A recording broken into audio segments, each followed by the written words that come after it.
मन्नी, ये प्लेट लो, इसे ऐसे पकड़ो, ओके। अब मैं इस टॉर्च की लाइट को ऐसे प्लेट पर डाल रही हूँ और बताओ ये रिफ्लेक्ट होकर मेरे हाथ पर पड़ रही है कि नहीं? हाँ, आ रही है। ओके, अब बताओ कि इस प्लेट में तुम्हारा प्यारा सा रिफ्लेक्शन तुम्हें दिखाई दे रहा है कि नहीं? हाँ, दिख तो रहा है।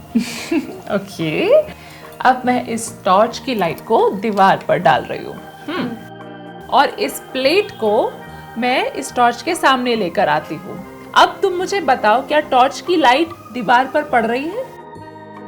नहीं पड़ रही। अब मुझे ये बताओ कि ये प्लेट किस चीज की बनी है? शायद स्टील की। हाँ बिल्कुल, और स्टील मेटल के मिक्सचर से बना होता है। तो इससे हमने ये ऑब्जर्व किया कि मेटल से बनी हुई स्टील और दूसरे शाइनी मेटल्स जैसे कि एल्यूमिनियम, सिल्वर एक्सेट्रा, ये सब सारी की सारी लाइट को यूनिफॉर्मली रिफ्लेक्ट कर देते हैं, जिसकी वजह से हम उनमें अपना रिफ्लेक्शन देख पाते हैं। और हमने ये भी देखा कि ये सारी मेटल्स लाइट को अपने थ्रू पास होकर पीछे नहीं जाने देती। हाँ, तो मिरर का रिफ्लेक्शन भी ऐसे ही शाइनी मेटल्स के कारण है। पर मम्मा, मिरर तो ग्लास यानी कि कांच का होता है ना, और लाइट तो आराम से कांच के आर पार हो जाती है। एक मिनट रुको, ये देखो।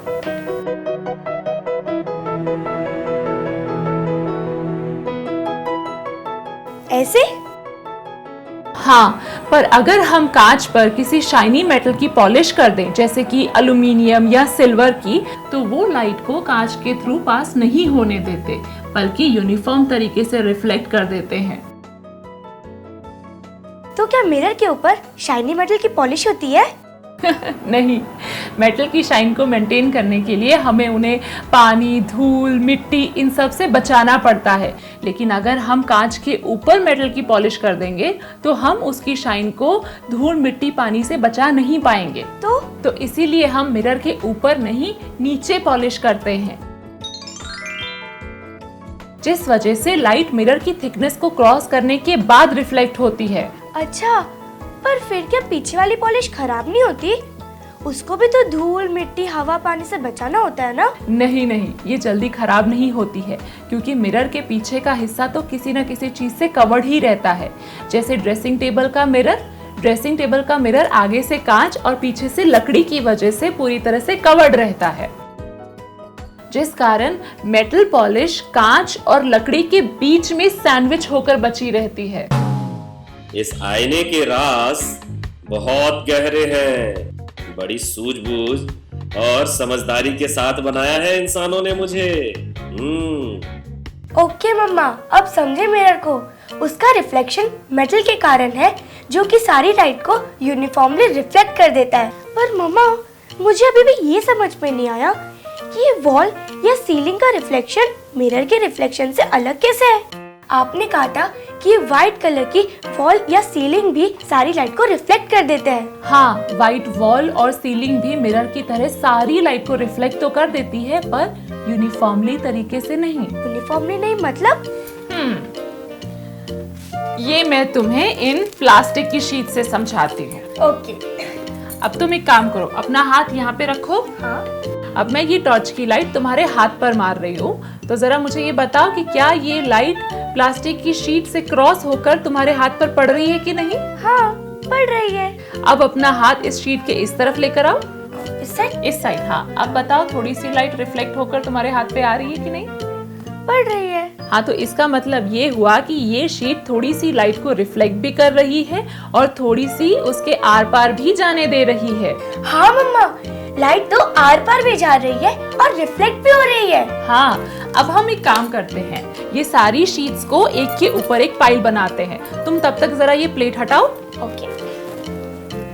ये हो गई हमारी सारी की सारी शीट्स, एक मोटी पाइल बन गई। ये देखो, अब ये बताओ, दिख रही है ना व्हाइट? वाह मम्मा, ये तो सच में व्हाइट बन गई। वाह जी वाह, एक के ऊपर एक रखने पर ये ट्रांसपेरेंट शीट भी व्हाइट बन गया। मैंने ऐसा पहले देखा तो था, पर कभी सोचा नहीं था कि ऐसा क्यों होता है। लगता है आज इस राज से पर्दा उठने वाला है। हाँ बिल्कुल, और व्हाइट वॉल के जैसे ये भी हमें हमारा रिफ्लेक्शन नहीं दिखा रही है। हाँ, और हाँ, ये देखो, अगर मैं टॉर्च की लाइट इस पे डालूंगी तो ये टॉर्च की लाइट को भी आर पार नहीं जाने देती। हाँ मम्मा, ये शीट की पाइल तो सच में एक व्हाइट वॉल की तरह बिहेव कर रही है। हाँ, तो इस एग्जाम्पल से हम एक व्हाइट वॉल के रिफ्लेक्शन को अच्छे से समझ सकते हैं। ठीक है मम्मा, समझाओ ना फिर। व्हाइट वॉल इस शीट्स के पाइल की तरह पतले पतले ट्रांसपेरेंट लेयर्स से बनी होती है, जो कुछ लाइट को अपने थ्रू जाने देते हैं और कुछ लाइट को रिफ्लेक्ट कर देते हैं। देखो, बिल्कुल ऐसे ये होती हैं पतली पतली ट्रांसपेरेंट लेयर्स, और ये खूब सारे लेयर्स मिलकर व्हाइट कलर दिखाते हैं। पर मम्मा, ये मिलकर व्हाइट कलर क्यों दिखाने लगता है? और आपने ये लेयर्स को इतने अजीब तरीके से एक के नीचे एक क्यों रखा है? ऐसे सीधे सीधे क्यों नहीं रखा? क्योंकि सॉफ्ट लेयर्स को बिल्कुल सीधे सीधे एक के नीचे एक रख पाना पॉसिबल नहीं है। अब जैसे कि इस शीट को देखो, ये कितनी सॉफ्ट है, और सॉफ्ट होने के कारण इसे सीधा पकड़ने के बावजूद इसमें बेंड आ जाता है। इसी तरह जब हम इन शीट्स को एक के नीचे एक रखते हैं तब भी थोड़े बेंड आ जाते हैं, और लेयर्स एक के नीचे एक कुछ इस तरह से अरेंज होते हैं। हाँ ठीक है, पर फिर वो व्हाइट क्यों दिखने लगता है? लॉ ऑफ रिफ्लेक्शन की वजह से। कैसे? ये आई यहाँ से लाइट, जो कि थोड़ी सी आर पार हो गई और थोड़ी सी रिफ्लेक्ट हो गई। फिर आर पार होने वाली लाइट दूसरी लेयर से टकराकर फिर से थोड़ी सी आर पार चली गई और थोड़ी सी रिफ्लेक्ट हो गई। इसी तरह करते करते हर एक लेयर पर थोड़ी लाइट रिफ्लेक्ट हो गई और थोड़ी आर पार चली गई। हाँ, तो इस तरह से अगर देखो तो आने वाली लाइट बहुत सारे डिफरेंट डायरेक्शंस में बिखर कर रिफ्लेक्ट हो गई।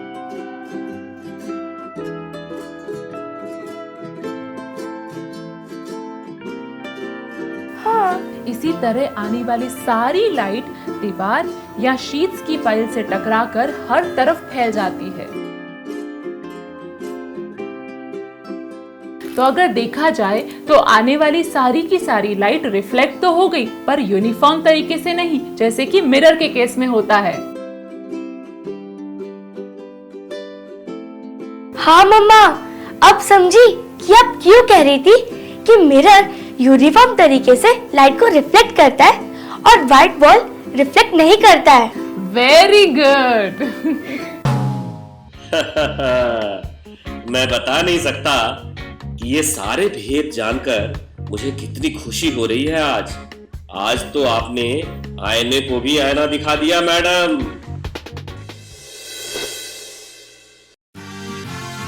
Madam Curious is here.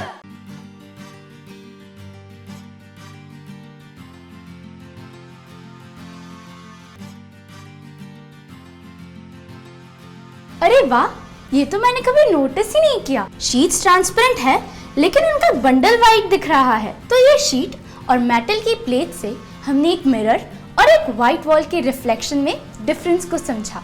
पर दोस्तों, एक सवाल अभी भी मेरे दिमाग में हलचल कर रहा है, वो ये कि हमें ब्लैक कलर तब दिखाई देता है जब सारी लाइट एब्जॉर्ब हो जाती है, और व्हाइट कलर तब जब सारी लाइट्स रिफ्लेक्ट होती है। लेकिन बाकी कलर्स का क्या, जैसे ब्लू, रेड, ग्रीन वगैरह वगैरह, ये सब हमें कैसे दिखाई देते हैं? क्या इसमें भी लाइट का कोई अनोखा खेल है? ये और लाइट के दूसरे बहुत सारे राज जानने के लिए हमारी आगे आने वाली कॉन्सेप्ट फिल्म्स जरूर देखिए।